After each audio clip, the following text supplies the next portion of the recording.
الحمد لله. الحمد لله الحليم العظيم رب السماوات والأرض رب العرش العظيم. سبحانك ربي سبحانك، بينت لنا الهدى من الضلال. سبحانك ربنا تنزهت عن كل النقائص وتنزهت عن مشابهة الأغيار، فأنت يا رب بالبر معروف وبالإحسان موصوف، معروف بلا غاية موصوف بلا نهاية. يا من يجيب المضطر إذا دعاه ويكشف السوء عمن ناداه، وإذا أتاه الطالبون لعفوه ستر القبيح وجاد بالإحسان. يا رب أنا العبد المقر بكل ذنب، فإن عاقبتني فبسوء فعلي، وإن تعف عني فأنت به جدير.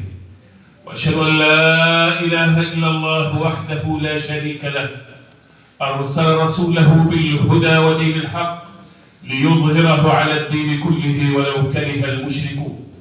وأشهد أن سيدنا وحبيبنا وعظيمنا ومصطفانا ومؤدب أرواحنا سيدنا محمد، اللهم صل وسلم وبارك عليك يا سيدي يا رسول الله. ثم أما بعد، أيها الإخوة الأحباب، إن الأنبياء لا تورث دينارا ولا درهما ولكنهم يورثون العلم، ففز بعلم في الأزهر تعش به حيا أبدا، فالناس موتى وأهل العلم أحياء.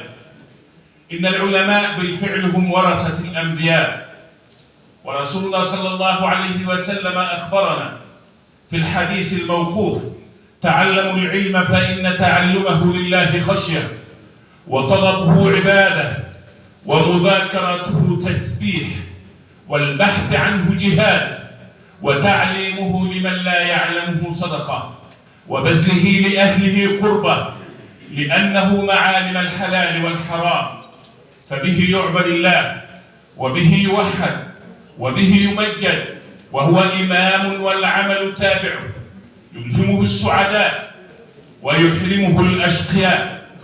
أيها الإخوة الأحباب، إن الأزهر الشريف هو صفوة تاريخ مصر، ومصر هي صفوة تاريخ المسلمين على مر العصور والأزمان. والمسلمون لهم قبلتين: قبلة الصلاة وهي الكعبة المشرفة، وقبلة العلم وهو الأزهر الشريف. ولذلك يقول صلى الله عليه وسلم في الحديث القدسي الشريف: إن الأنبياء لا تورث دينارا ولا درهما ولكنهم يورثون العلم، ففز بعلم تعش به حيا أبدا، فالناس موتى وأهل العلم أحياء.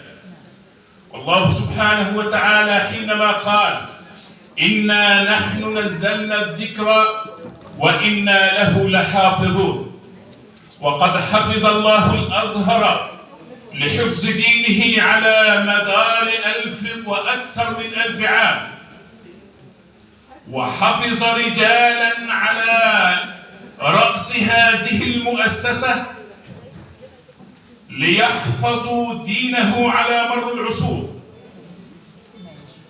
وعلى رأس هؤلاء الرجال فضيلة الإمام الأكبر شيخ الأزهر الشريف حفظه الله ورعاه، الذي لولاه في هذه الفترة لانفرط عقد الأزهر، لكنه بحكمته وحنكته استطاع أن يحفظ الأزهر في هذه الفترة.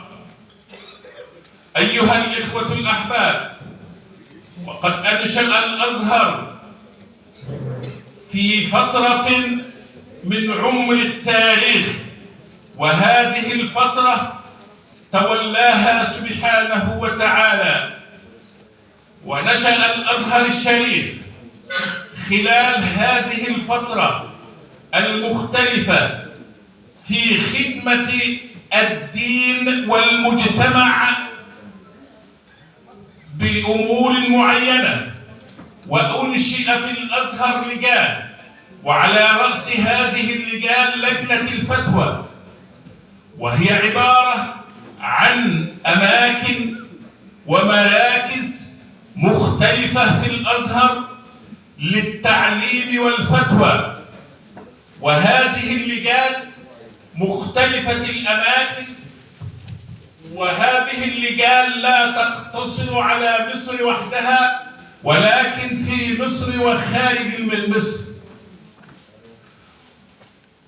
والفتوى الصادرة من الأزهر تكون الفتوى موافقة للكتاب والسنة وإجماع الفقهاء، يعني إجماع العلماء على مر العصور والأزمان، والقياس الصحيح الموافق لقول الله تعالى: إنا نحن نزلنا الذكر وإنا له لحافظون. وهذه الفتاوى يلتزم فيها الأزهر بمقاصد الشريعة على مر العصور. ثانيا، لجان الفتوى في الأزهر، ولجان الفتوى عبارة عن أماكن يذهب إليها الناس، ولجان يشرف عليها الأزهر الشريف، وقد تم إنشاؤها منذ فترة معينة من الزمان، بل منذ أن أسس هذا الأزهر. وحدة لم الشمل وهي من الأمور التي لا يختلف عليها اثنان، ووحدة لم الشمل هذه تعتبر انعكاس حي لما هو موجود في الشارع. وحدة لم الأسرة، لأن الأسرة هي أساس المجتمع، ولأن الأسرة هي الأساس، فإن كانت الأسرة مبنية على أساس سليم كان المجتمع سليم. أقول قولي هذا وأستغفر الله لي ولكم، والسلام عليكم ورحمة الله وبركاته.